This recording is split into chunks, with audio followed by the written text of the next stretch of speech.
Good day, everyone.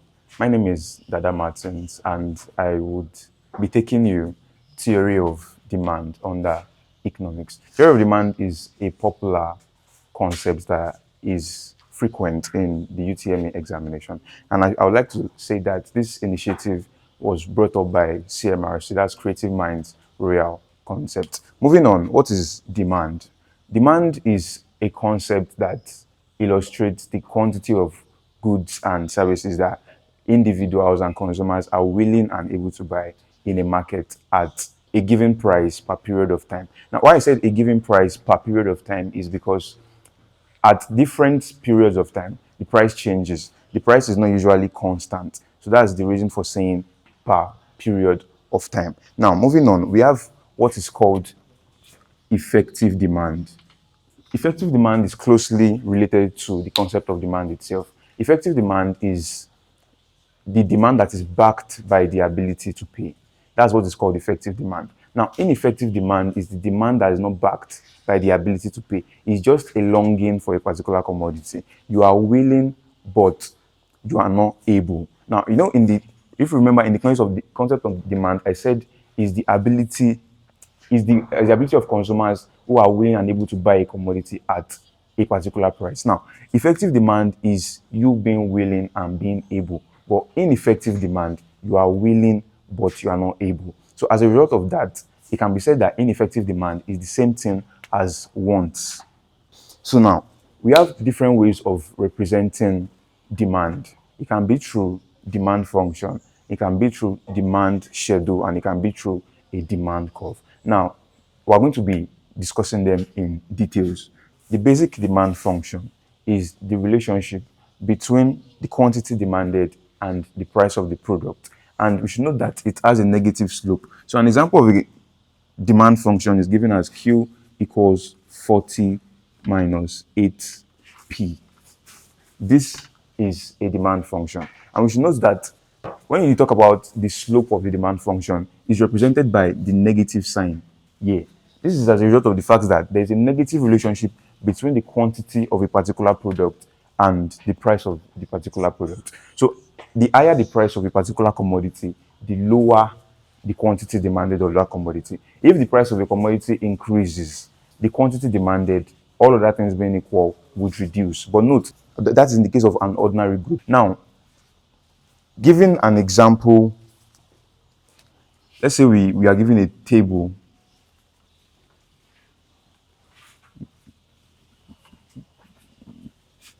and we have price and quantity.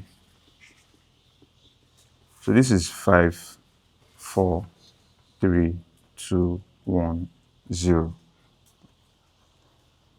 We have 0, 8, 16, 24, 32, and 40.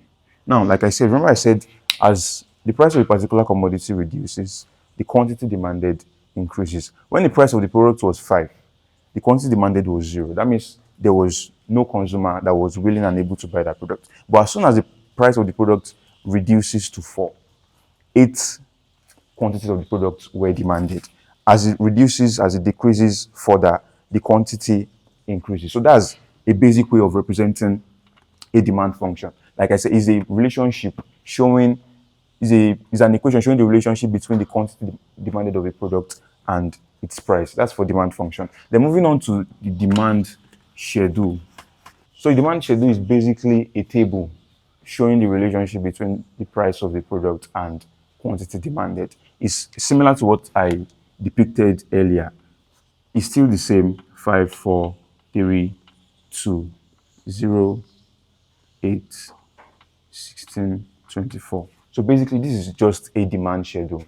And now, a demand schedule can be a market demand schedule or individual demand schedule. An individual demand schedule is pertaining to a consumer individually, is an individual demand schedule such that it is the is relationship between the price and quantity that a particular consumer is willing and able to buy at different prices. Now, market demand schedule is the aggregation of the individuals in the market of a particular product. So this can be an individual demand schedule or a market demand schedule. It's just that it has to be noted in the question. So please take note of that. And now the last but not the least way of representing demand is the demand curve. And this is the most notable way of representing a demand is a demand curve.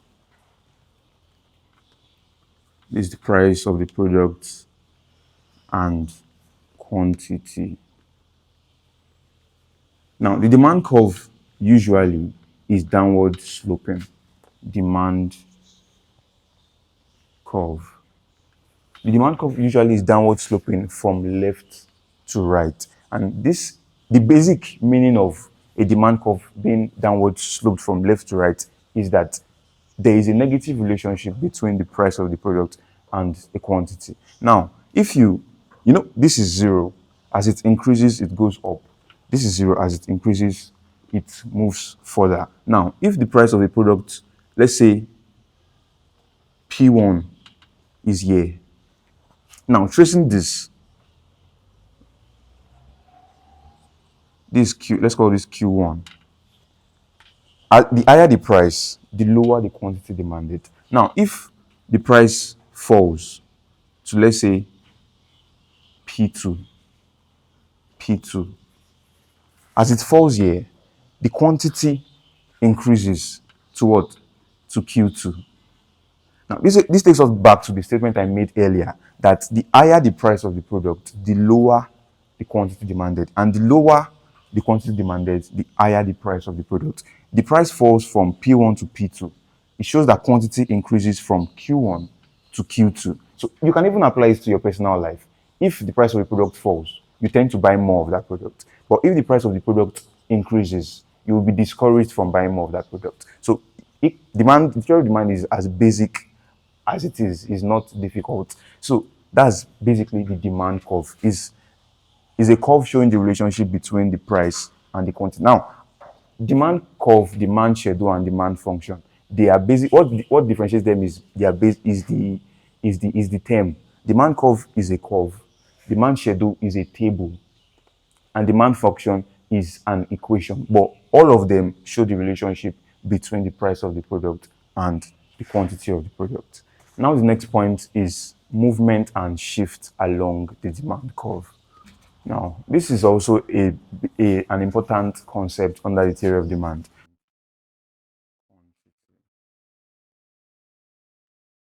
Now, movement along the demand curve, please note that movement along the demand curve is only caused by change in the price of the product. Suppose this is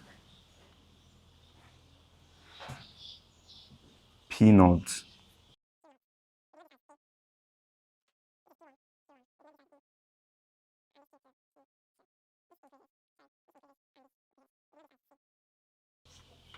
Please don't be this is not difficult. So basically, the original point is P naught, is P subscript 0. It's called P naught. So please note that. Now, the original point is P naught. And on the demand curve is represented as point A, and the quantity demanded at that point is Q naught. Suppose the price increases from P naught to P1.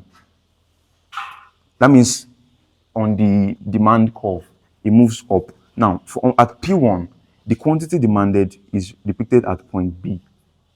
Now, movement along the demand curve, we can see that there's a movement along movement along the demand curve is as base movement along the same demand curve. Now, why would there be movement along the demand curve? It's only when the price of the product changes.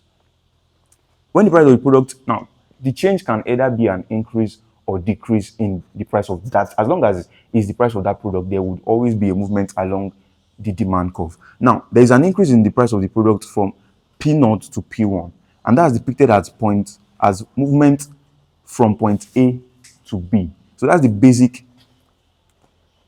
illustration of movement along the demand curve. An increase in the price of the product causes an upward movement along the demand curve. Now, coming back to the original point A, suppose there's a decrease in the price of the product. That's from P0, it falls to P2.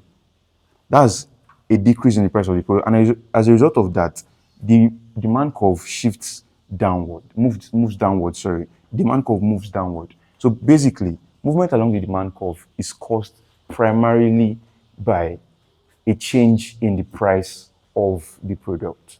Please note that it's caused primarily by a change in the price of the product. Now, for shift along the demand curve. Now, this is about shift in the demand curve. Now, the earlier diagram I made was movement along the demand curve. Now, shift in the demand curve is caused by all other factors affecting demand apart from the price. Now, this takes us to what are the factors affecting demand.